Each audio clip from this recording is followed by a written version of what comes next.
I don't think the school board had any choice. The Monroe School District has placed their superintendent, Dr. Justin Blasco, on administrative leave. The district says they're reviewing his performance following complaints over how reports of racism, intimidation, and bullying were handled. The move also comes after calls from students, teachers, and parents for Dr. Blasco to step down. The district says they are hiring an outside investigator to gather facts, while teachers tell us they're in shock. Matthew Smith reports.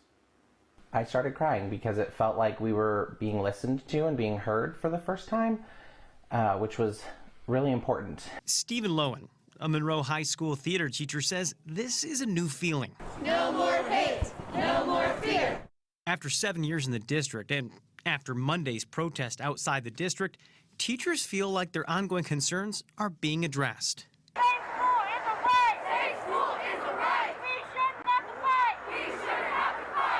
Earlier this year, a video of a black teen student being hit and called the N-word went viral.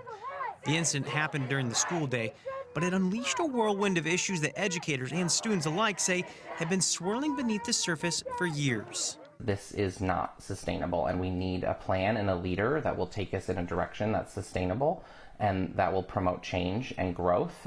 The union says Dr. Blasco had turned a blind eye to repeated asks for racial justice and equity training. This week, they publicly called for his firing in a school board meeting. Public comment, which included students and teachers, lasted more than 2 hours. There are people who don't feel safe.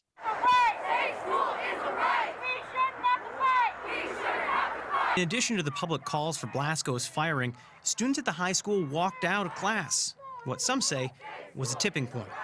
This culture problem is so deep-seated. People need to understand that there wasn't this isn't about one person. This isn't about something personal. This isn't a vendetta.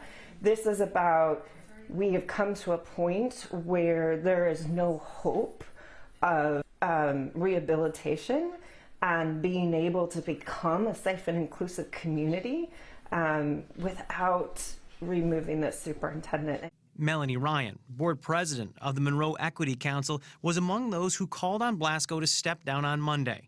Now, days later, Blasco is on administrative leave. The board president saying, quote, the district will retain a third-party investigator to gather facts about certain situations currently facing the district to help the board make decisions in an informed manner. There's been a lot of words. There's been very little action. For teachers, there's hope. But Lowen tells me the board had to make a move. They heard us, and they're taking the next steps. I don't think they had much of a choice.